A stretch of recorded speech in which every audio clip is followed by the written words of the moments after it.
On va y aller avec la lecture et commentaire sur la section de Luc 2, les versets 8 à 14, c'est ça, on y va. Dans cette même région, il y avait des bergers qui passaient la nuit dans les champs pour garder leurs troupeaux. Effectivement, tout autour de Jérusalem, dans la région de Bethléem, il y avait plein de pâturages et les bergers élevaient leurs troupeaux là. C'était pratique parce que c'était les animaux justement qui servaient au sacrifice dans le temple. Alors, ça faisait pas loin à aller. Donc, ils élevaient leurs troupeaux à proximité. Là. C'est ça. Alors, et ils dormaient évidemment dans les champs. C'est une vie assez simple, la vie des bergers. Et puis, au verset 9, ça dit « Un ange du Seigneur leur apparut et la gloire du Seigneur les entoura de lumière.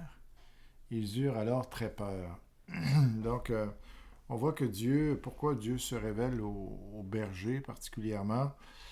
Eh bien, parce que ce sont des gens simples, des gens qui étaient méprisés aussi dans cette société. Et Dieu se tient avec les petits. Dieu aime les gens simples et souvent parce que ces gens-là le cherchent,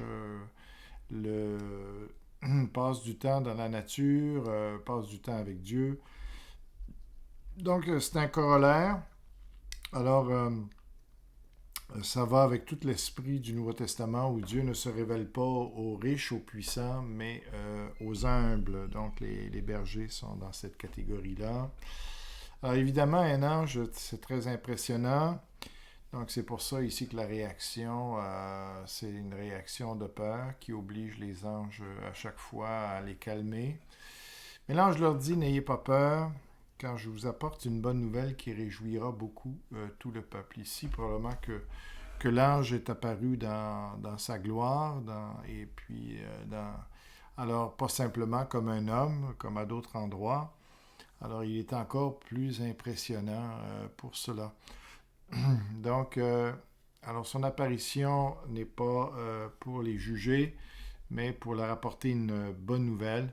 Évidemment, c'est la meilleure nouvelle, c'est la plus grande nouvelle qui soit, parce que grâce à Jésus-Christ, Dieu apporte un monde nouveau à l'humanité qui en a tellement besoin. Alors, c'est la merveilleuse nouvelle de l'Évangile. Et puis, c'est ça. Alors, quelqu'un qui accepte Jésus-Christ comme sauveur sait qu'il va participer dans un monde nouveau où tout ce qu'on déteste ici n'existera plus. Et Dieu va remplacer ça par un monde qui sera tellement agréable, tellement merveilleux. Alors, c'est pour ça que c'est une bonne nouvelle. Alors, cette nuit, dans la ville de David, est né pour vous un sauveur. C'est le Christ. Le Christ, c'est le oint. Le Messie, donc c'est tous des termes ici. Christ, c'est en grec, qui veut dire le oint. Messie veut dire la même chose en hébreu. Donc, le Seigneur, alors ici, le terme Seigneur est appliqué à Dieu.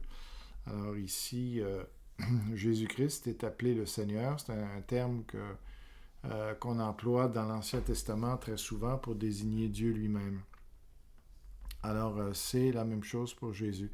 Et voici le signe qui vous le fera reconnaître. Vous trouverez un petit enfant enveloppé de l'ange. C'est pas tellement ça qui est le signe, mais plutôt ce qui suit. Et couché dans une crèche. Ça, c'est assez inhabituel, évidemment, de voir un enfant couché dans une mangeoire d'animaux. Et puis, avec de la paille. Alors, donc, c'est inhabituel. Alors, c'est comme ça qu'ils vont le reconnaître. Tout à coup, il y eut avec l'ange une troupe nombreuse d'anges du ciel. Alors, les anges sont constitués, donc ils sont organisés comme des armées. Il y a une hiérarchie et ils sont très, très nombreux, des milliards et des milliards. Alors, c'est ça. Et puis, donc ici, imaginez toute la chorale qu'il y a. Ça devait être absolument spectaculaire dans le ciel de voir tous ces anges qui louent Dieu, parce que pour eux, de voir ainsi Dieu sauver les hommes et d'être glorifiés par les hommes. Alors, ils voient, ils savent mieux que personne tous les dommages qu'a fait le péché. Alors, et ils aiment tellement Dieu qu'ils se réjouissent lorsque les choses se replacent, lorsque Dieu reprend sa place parmi sa création, ce qui fait que tout le monde en profite finalement. Alors, c'est pour ça qu'ils en sont si heureux. Alors, ça devait être une nuit assez spéciale. C'est plus que les Perséides, je peux vous dire. Gloire à Dieu dans les cieux très hauts et paix sur la terre pour ceux qui l'aiment ou ceux qui l'agréent ou ceux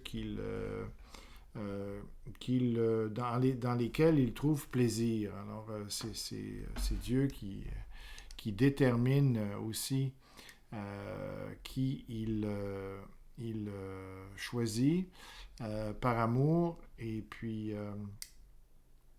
donc ici, c'est tout un privilège que ces hommes-là ont que Dieu se manifeste ainsi à eux. C'est pour ça que les anges disent « Gloire à Dieu dans les cieux très hauts et paix sur la terre pour ceux qui l'aiment. » Donc, il n'y a rien de plus satisfaisant et bénissant que de connaître Dieu comme notre Sauveur. Voilà pour l'explication d'aujourd'hui.